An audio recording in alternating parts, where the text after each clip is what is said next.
Bom, eu estou aqui com as alunas do segundo A do Colégio Benedita Rosa Rezende, a Clara e a Rúbia, e elas vão falar um pouquinho sobre a experiência de fazer um podcast.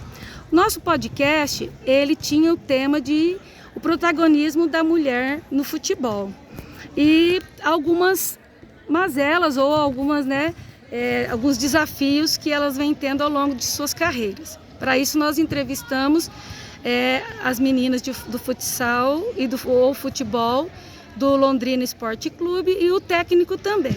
E agora as meninas vão contar um pouquinho da experiência. Vamos começar então pela Rúbia. Rúbia, você já tinha feito podcast? Bom dia. E não, só tinha visto assim na internet mesmo. Tá.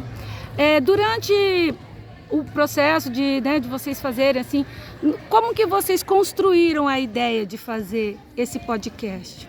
Então, a gente foi juntando a ideia de cada membro do grupo e a gente já tinha assistido alguns famosos e tal, e a gente se inspirou meio nisso. E você, Clara, você já tinha feito podcast? Eu já tinha feito, eu tinha um projeto de podcast em 2020, quando estava na pandemia, com o Luiz Chaves, que é do segundo B. Daí a gente acabou também reutilizando o canal, que já estava meio paradão, da época que a gente fazia, a gente acabou postando lá. Ficou bem legal. E as pessoas que vocês, o seu grupo, por exemplo, entrevistou o técnico. Sim. E as meninas também.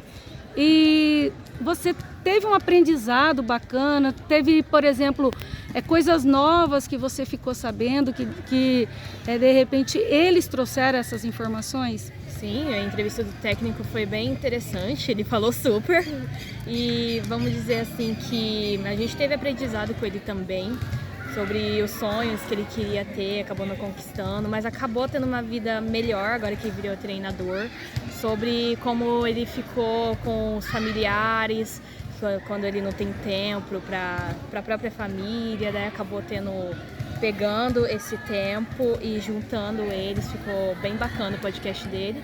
E a das meninas foi super tranquilo, elas falaram o que a gente perguntou, super bacana.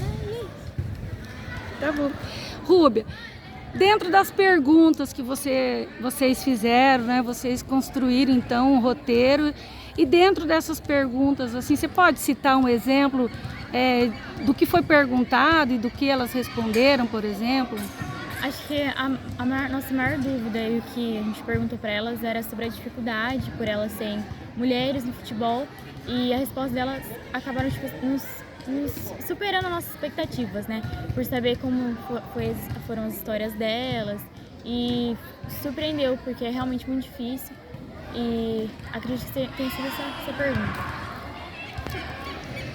Uma última perguntinha. No processo de criação, Clara, como que vocês mais ou menos construíram com o grupo? Como é que foi esse processo de construção para vocês chegarem até as entrevistas? Com as perguntas, a gente queria que ela se sentisse o mais confortável possível, como se realmente a gente estivesse conversando, a gente já tivesse uma amizade, assim, que o podcast é mais solto. E daí a gente acabou juntando algumas perguntas, a gente perguntou também para a Esmero, para alguns professores, algumas ideias de perguntas, e a gente acabou construindo. Que é a professora de português, né? Sim, para o Júlio de história também. Tá bom, ótimo. Rúbia, bastante interessante vocês darem um nome no podcast de vocês, que foi Bola na Trave. E vocês se inspiraram em algum podcast? Vocês construíram essa ideia? Como é que foi essa construção do roteiro de vocês? Sobrenome, Na verdade, não. A gente sentou todo mundo junto e a gente começou a colocar o que a gente queria que fosse, mais ou menos qual fosse o foco principal. E a gente falou, tem que ser algo relacionado ao futebol. A gente teve muitos nomes mesmo, um pior que o outro. Mas a gente chegou nessa ideia de Bola na Trave e ficou bom, a gente gostou. Ótimo. Então, parabéns a vocês pelos trabalhos, tá? E vamos dizer assim, a gente vai cada vez mais acertando, E os próximos podcasts pode inclusive virar, até uma profissão para vocês. Então, parabéns por vocês terem se dedicado a esse primeiro podcast da Rúbia e vamos dizer, a reinserção da Clara aí nos podcasts, tá? E parabéns pelo trabalho final, ficou muito bom. Obrigada. Tá?